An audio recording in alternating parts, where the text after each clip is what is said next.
Hey, what's going on YouTube? It's Andy here, back with another video. Um, I collect, flip, invest, grade, vend, and this is just me documenting my journey of running a six-figure Pokemon business. So in this episode, I wanted to talk about vending. Today's January 2nd, and it marks a 1 year anniversary of when I started vending. I tried it out in 2025, early January. And back in 2024, the end of 2024, a lot of the vending videos were blowing up. Bulbasaur was being one of the main guys, along with Coops, Collectible, and Pack Battle. There was a lot of OG vendors. Now it's flooded. There's so many new content creators creating content of vending. And what I wanted to talk about is, my learnings from vending and for people that are looking to vend, what I would recommend and my experiences on it. And I would say, first off, if you want to grow your collection and you like to talk to people and you like to do deals, vending is very good. It teaches you a lot, and it's nice that I noticed, like, at the end of this year, from like summer till now, there has been a explosive growth of vending shows. Like, there's a vending show like every weekend. I can't speak for the States and stuff, but I'm sure it's growing too. But here in Vancouver, Canada, there's shows every weekend. There used to be like two shows, two organizers. Now there's I think like 10 organizers. So every Saturday, Sunday, there's a show somewhere. So it's great for the patrons. It's, people are saying it's flooded, oversaturated, or whatever, but competition is good because some of the shows prices were a little bit high for entry. Now they're making it, the ones that are competing, they got to go make it free or donation or $5, which I think is sustainable and good for the patrons. So let's talk about vending. Like, my experience is, like, vending is an unlock. It's a game changer because, for one, you get to, be in tune with the hobby. You can kind of predict trends. You can kind of see how people's collecting patterns are. You get to meet and talk to tons of people. And for me, this year, let's just say top three things of vending for me is, one, is all the deals that come in. Sometimes you get lucky. You get people selling you stuff for 70%, 75, 80%. Like, sometimes it was 90% during the peak of the bull, but you get it at a percentage. Or the thing that I like the most is trades. Right? I like to do deals. I like to do trades. And that goes back to the days of, when I was younger, I used to be a big Diablo 2 fan, and I used to play countless hours of Diablo 2. And that game was all about, you would loot, you'd find something, and then you would go in the marketplace and trade and flip. So Pokemon, in that way, same thing, right? Seeing all the people doing trade up challenges, which, it is what it is, and then just churning their inventory. And there's a lot of people that started at the same time as me, and just seeing how they grew. And the thing about vending too, it's not for everybody. I wouldn't say it's for everybody, but I would say at least try it out locally. I wouldn't like go to Collecticon or something like that first event. Like, see if you like it, and then if you do like it, then start making it more professional and take it more serious, right? So that's one thing. So the trades and the deals. Number two is actually the networking and the amount of people that you meet. Like, this year, I've made a lot of new friendships, which I'm truly grateful for. And you guys know who you guys are. And we vend most of the shows together. And we're even traveling outside of BC to vend as a group as well. So that's super fun.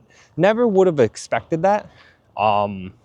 When I was collecting Pokemon in the hobby, to meet all these people. And the thing is, like, where would I ever meet any of these people, right? So it's a place for the community to come together and talk and banter and share similar interests. And then you meet cool people that are vending and they're just doing the same thing too. And, you know, a lot of deals get done where like they might want something or need something and you know, there's a give and take relationship there, and you meet a lot of cool people in the circle, right? And it's like, I think if you're longing for like a community and you want to make new friends, vending is very good for that, right?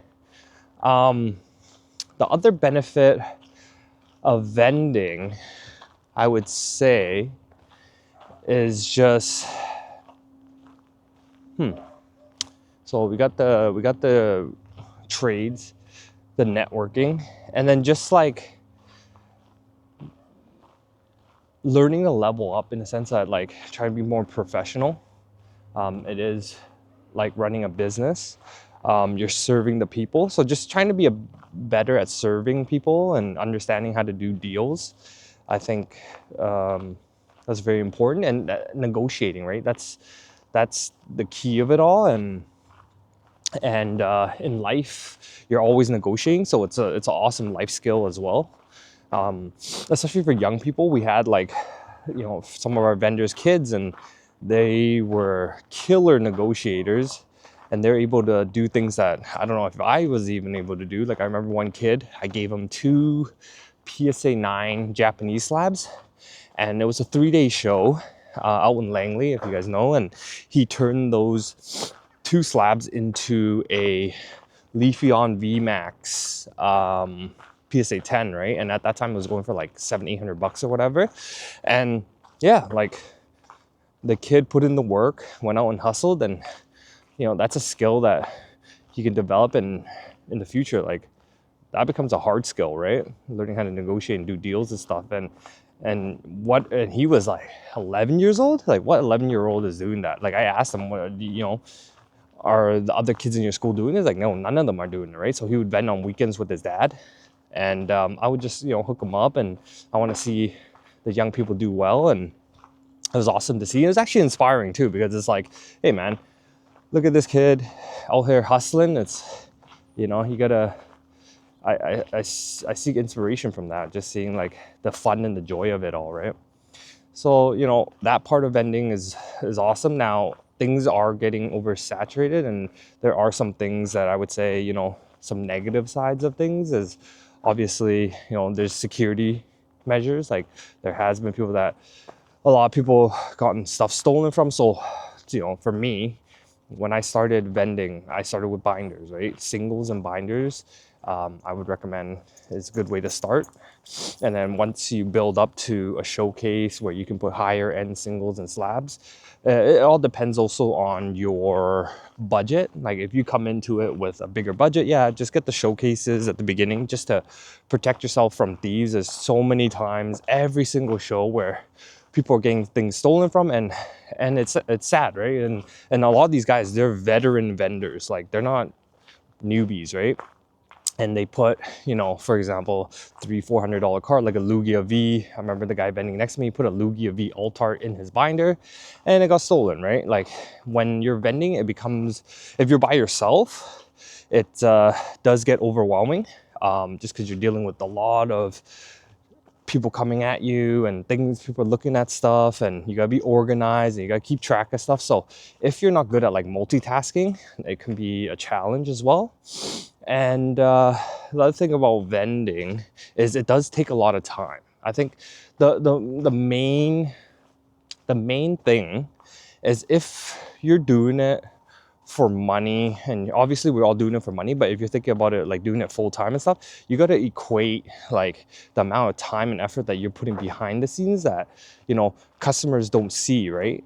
That vendors, you know, the night before or a week before, like me, when I was doing English and Japanese, I was pricing a week and a half before, just to price all the binders and stuff, all the singles and stuff like that, to make sure it was good. And it takes a lot of time. right? You're always going to feel behind, and then as the market fluctuates up or down, you got to adjust the prices and everything like that, right? So I think that, you know, for newbie vendors, like a binder is good, but just know that it's going to require a lot of upfront time. And if you equate like your time to dollar value, it might not be worth it, just because like you can say like a vending day, you know, the show starts at 10, it ends at 5, but you got to start and pack and set up, so you're there at 8, and then when you're done it's like 6, so you've done a full day, but that's not including the hours that you put into research, source, and price, right? And the other, I would say, disadvantage is like what I notice is people come in really excited and enthusiastic of vending, and they go hard, and you know, they might have taken their personal collection and put it up for sale, and let's just say they sell out, and then when they're trying to source for the next show, right, because you have to have inventory, that becomes an issue if you're not good at sourcing, because it's very competitive. And at one point in the bull market 6 months ago, like you had to pay very strong, you know, 90-95% on good stuff, and if you're not paying someone else well, and then you're just making that, you know, 5 to 20% depending on what it is. And also sourcing in volume is not easy, right? Because if you're churning through, then you got to be able to replace your inventory and churn at a good rate. Otherwise, you're going to have nothing to. So there's been many times where I see vendors, well, they have an empty showcase and they're just looking to buy. They would walk around and buy stuff, right? The other negative thing I would say is for vending. Let's see. Oh, going too hard too fast, right? Some people get excited, they're making, you know, good money, and then they start vending every show, every weekend. And then what happened was like a bunch of vendor friends that I became friends with, they ended up burning out. Now for me, I was smart enough to realize, you know, have sort of a balanced approach, like, because I have a family and I want to spend time with my wife and stuff like that too, because, you know, I work, you know, a regular job, and then on the weekends is supposed to be family time. But if I vend Saturday, Sunday, then I'm working 7 days a week, which I did. I've done times where I've worked 21 days straight. Every weekend there was a show. And, you know, would I recommend that? No, I would not recommend that, because it'll lead to burnout. And if you want to do this vending stuff like sustainably, I would say, you know, have a gap where maybe you vend once and you take a week off, or vend twice and take a week off, depending. And I've seen it so many times, and then leads to burnout, and then people kind of lose that momentum, they quit, and it's hard to come back, right? And then a lot of people do quit, because another negative is like people don't realize, like, oh yeah, it seems like a lot of money, like, yeah, on paper, revenue wise, yeah, but profit wise, if you factor in your time and everything like that, the profit margins aren't as high as you think. It's a volumes game, right? And then when people realize that, that's why a lot of people quit, because then, one, your profit margin is whatever, right? And then you got to be able to source again, and you just got to keep, it's a cycle, right? And people realize it's a lot harder than it looks, right? So I would say that part of things is what people don't really think about. And then once they figure that out, like I've seen it in the last year, how many people that like, if I just took a snapshot of the people I vended with at the beginning till now, it's like night and day, right? Like there are people that are taking it serious, being professional, and they're going to stick around. But that's like, literally, that might be the 10% or even 1%, right? There are thinking long term. A lot of people are just in it for the quick buck, and they think they can just like cook patrons and stuff like that. And, you know, I think that that's a bad way to look at vending. Vending should just be an add-on to the Pokemon business, more so building trust in the local community, you know, building your brand, building awareness, and, you know, long-term just letting people know you're legit. And the other thing I would say is, going back to the benefits part, like all the customers that I met, some of them became my friends, right? And it's awesome because the goal is like, helping people get their collection goals accomplished and at a reasonable price, right? If you can do that, like that's the main thing, is like, and then they'll come back and buy more from you, right? And it's a give and take in that sense. It's like helping them get their goals, and then you're providing a service where it's a reoccurring service, because everyone's selling the same thing anyway. So if they come back and buy from you, it's just because they like you, right? So if you provide a good service, or do a good job and give people what they need, then they will come back to you because they like you, right? Because everybody has alt arts and modern cards. Why do people buy from certain people and not? Because it's the way you do business and customer service and adding that personal touch and things like that. These are things that could sets you apart, right? Just remembering someone's name that did a deal with you, or for us, we give kids and new collectors a deal or free stuff, and that's what it's about in the community, right? It's about helping the community grow, and if the community grows, and then more importantly that people stay in the hobby for the long term, then it sustains the hobby for a long term. This is Pokemon. We love Pokemon, right? And we want it to be healthy and sustainable. So why not pay it forward and just help people and just get them to where they need to be in their collecting goals, and give them advice or listening to people. One of the other thing is like, just listening to people, because people they go to these shows because they want to like interact, right? So I think these are important things if you want to be a good vendor. And then of course, like, just be transparent. Just don't do anything shady. Like for me, my name and my reputation is everything. Like they say, right? It take a lifetime to build up your reputation, but it can take a moment to lose it all, right? So for me, it's like transparency is important. If I can't do the deal, I can't do the deal, right?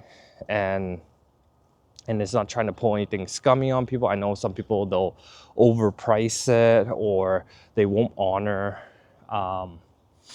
the price on the sticker. Like if, for example, this happened to me yesterday night, actually. I did a deal, and I met this young kid.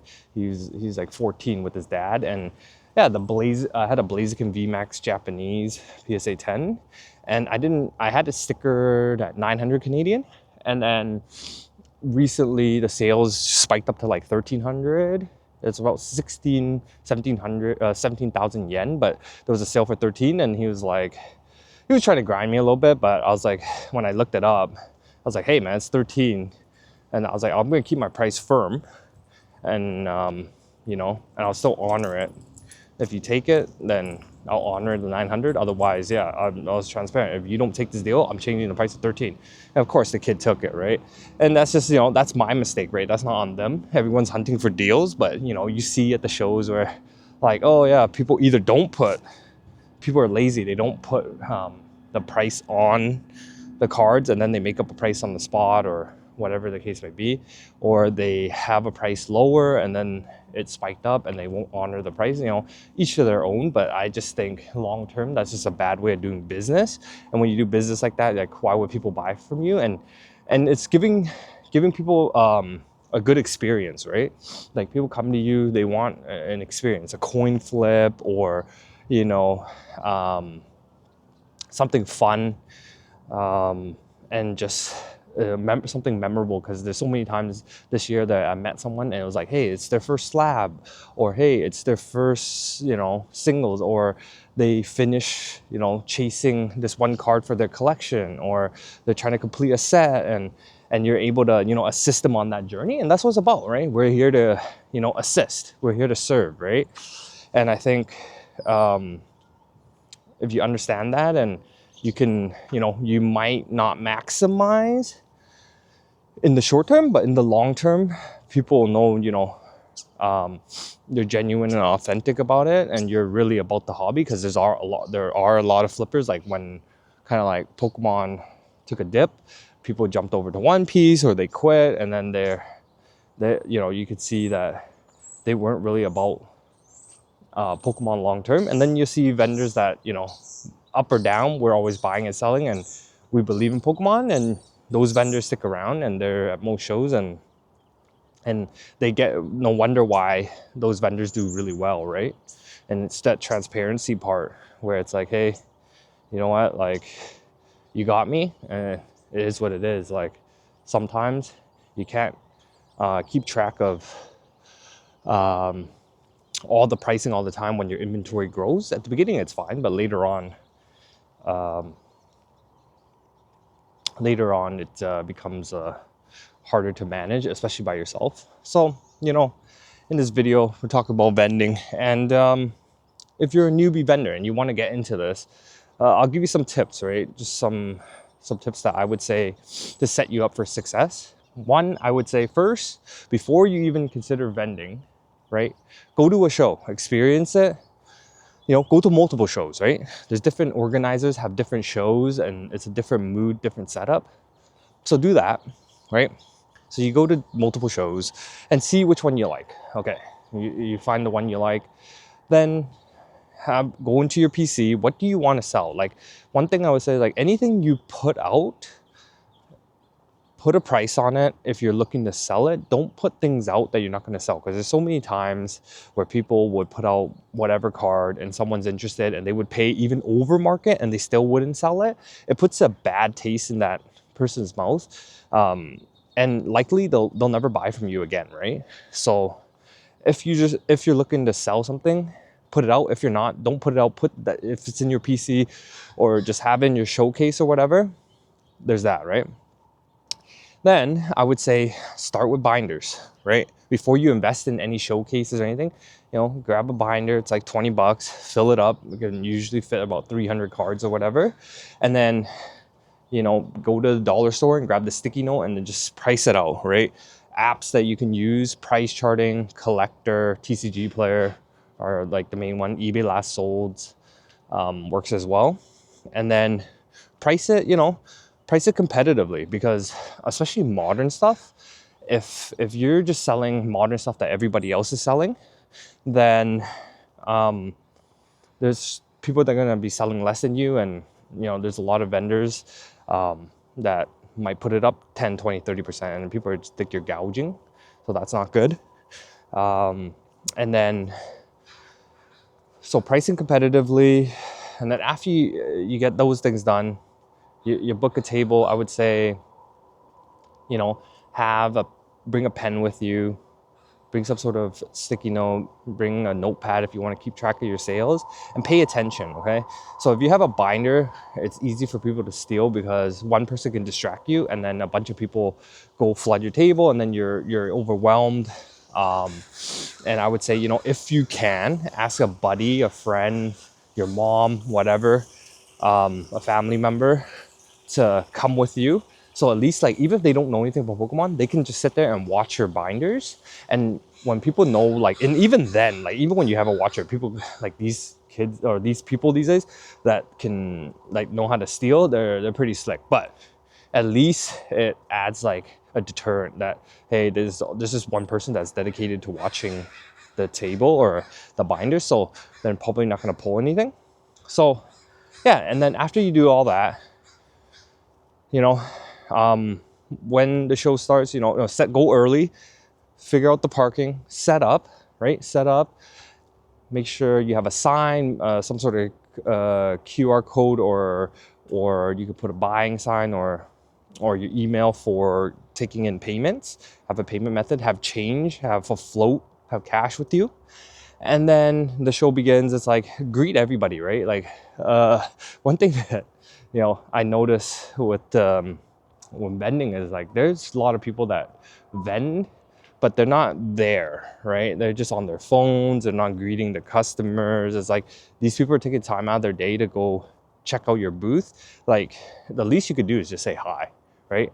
And then, try to have a conversation if that leads to that, but just, simple customer service. Just hi, what are you looking for? Are you hunting anything? Can I help you with anything? Do you see something? And just help them get to their goal. And if they don't buy anything, no problem. They just took a look and they get to see your stuff, right? I think that's very important. Engaging, right? Body language is very important. Be exciting, be enthusiastic, right? People are here to engage with you, so you try to engage back if that's your personality, right? So after that, when the show's done, figure out your numbers. Are you making money? And if certain things sold a lot, why did it sell a lot, do you think? Or why didn't it sell a lot? Like, have a review. And then decide, like, okay, do I want to vend again? Did I enjoy it? Did I have fun? Do I like it? And if you do, then, you just slowly keep, doing it and building up your inventory. And then if you want to be more professional afterwards, you can get a showcase. If you're adding slabs to your inventory and you want to be protected, having slabs is, in a showcase is nice. It looks professional. And then you can put your high-end cards in there as well. So you can always grab a showcase. And then, I would say if you're doing it long term, it's kind of mandatory. And as well as getting a camera, some sort of camera, at least for security. You don't have to post online, but it's kind of nice because you can use it for content. If you do decide, like, you can chop it up, put it into reels and shorts. But even if you don't want to, it's security. There's so many times where people have been stealing or someone scammed. Like, I was able to get it on video and we're able to share who did it, stuff like that. So having that camera for security. And then also when people see that you have a camera set up, they're likely not going to try to steal just because they don't want to get caught. So they'll go to the tables that don't have that set up, right? And then after that, it's like, okay, if you're really taking this thing serious and you want to make it a business and you're about that life, like, make a banner. Yeah, make your logo, make your brand, make an Instagram. Pokemon lives on Instagram, and just have all your social media tagged on there so people can find you. And there's so many deals that people DM, and once you build that trust, collections come into you, people want to sell to you and stuff like that, right? So banner, camera, showcase, price gun is really good, saves a lot of time, especially for singles, right? And go with that. That would be like the essential. Now, the camera is not necessary, but if you're planning to do it long term, like I'm using a Pocket 3, but you can use your phone. You can use a GoPro. A lot of people use different. Some use like fancy cameras. Some just use their cell phone. So use whatever you got, right? You can buy a tripod for like $20 and then just get a power bank. You're definitely going to need a power bank. Like, that's a must. So have a power bank because you're going to either need to charge your camera or your phone. And then just have all your apps ready. Like, if you're going to use for comping, collector, price charting, card ladder, alt, whatever it is, have that prepared so you look professional. And yeah, man, that's basically all you need to, if you're planning to do it, and then just review over time and see where you can improve. There's always things that you can improve, and then you can expand to 2 tables, 3 tables, so on and so forth. And then I think one of the biggest unlocks as well for vending is having help. I think having at least 2 people, if not 3, is very important, because if you have at least one, you have someone else to support while you're getting bombarded with people. And then on top of that, you have someone else there in case you need to go washroom, or you're hungry and you want to eat, or you want to go source some cards, because there's a lot of guys that go solo and then they just leave their table and then they just lock their showcase and leave their table, right? And you're missing sales opportunity there, where if you're able to have someone else kind of vend with you, at least one person can handle the customer. And then if you want to go out and grab your own like if you want to go out and source cards, then you have someone at the table and you're not worried about it, right? So I would say that would be the biggest unlock, is having either having vend with a friend or having a partner or something like that to, you know, help make the experience better. If it's your friend, great. Like I've been with my friend and we have a good time, right? It's the best time, honestly. And if you plan to do, fund your kind of like pool your funds together, you can, have a partner, maybe your family member, your friend, your girlfriend, whatever. That helps too. A lot of people bring their significant others to the show to help them bend, right? So that's a huge unlock. And then the other thing is like, yeah, talking to organizers and making sure that you get all the information ahead of time, security, how much it costs, how much does the entry cost, location, stuff like that, and try not to be late, and just take it serious, right? If you want to do event, it's like a business. If you do that, you'll be successful, right? And I think like just doing that, and then obviously if you have the camera, you can make content, and content is king. And that's what I'm doing now. Last year I didn't make too much content, but this year that's definitely one of my goals, is to pump out as much content as I can. So that's why I'm here talking to you guys, and I'm just trying to help anyone that watches my videos on their journey to vending as well. And what else with vending? So for me, I haven't vended too much outside. I never vended outside of Canada, right? So I would love to do that. That's one thing that I would be great to go to a Collecticon or a front row show. Like I've attended, but I haven't like vended. Here we have one big show called Van City. It was amazing. So if you, that's one another tip I would give, is if you're planning to vend these big shows, make sure you have the inventory or have cash so you can buy. And that's another thing I forgot to add, is like always have whatever your budget is, have cash on you, because people are going to offer you, you know, cards at a good, maybe a deal. And if you don't have liquidity, they'll go to someone else, right? So, and if you find something that you really want in the inventory, just make sure, you have a plan, whatever your percentage is or whatever you're looking to spend, stick to that plan, because you never know. A lot of things show up at the table, and if you're not disciplined, you can spend a lot more than you make, which isn't a bad thing. If you're doing it long term, yeah, it's just more inventory, but it's just to be mindful not to have too much. And that's another thing that I learned this year, is like trends are your friend until it's not. So what I mean by that is like IRs was a trend. And then if you load it up on a lot of IRs because that's what people wanted, then when it was not, people aren't buying them anymore. You're stuck with it. Prices drop, and then you're actually losing money, even if you're buying it at 80% or 70%. The same thing happened, and it happened over and over again. Like Mega became a trend, right? And then tag teams became a trend, and alt-arts became a trend, and the cycle goes on and on. So like going too hard into one trend just because it's hot for the week or the month could bite you in the ass, because if you turn your inventory to that and then it's not hot anymore, it's crickets, man. People won't buy anything from you, and then you're not going to have a good show. So having that variety of, and then I would say also for your inventory, like pick a niche and try to be like known for. So for me, I'm known as like local here, like a lot of Japanese stuff. I do carry English, but primarily Japanese and unique Japanese stuff. So a lot of my customer base is like people that collect Japanese and they want unique stuff for their collection. So I'm not competing with a lot of the people that are selling modern English, for example, right? Because I source from Japan, and I'm able to differentiate myself in that way. And then I also grade a lot. So because I grade a lot, and when you hit a 10, you have more margin for the slabs. So you're able to work more and able to do more trades and be more flexible. So grading is very important if you want to vend as well. Like, because I've seen it where people spent,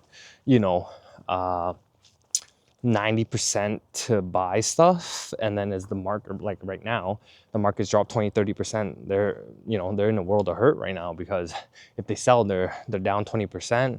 And then also the funny thing about Pokemon is that when things are trending down, liquidity slows down a lot, right? Like, but when things are going up, people FOMO and liquidity is very high, right? And people kind of like don't feel a sense of urgency when things are available.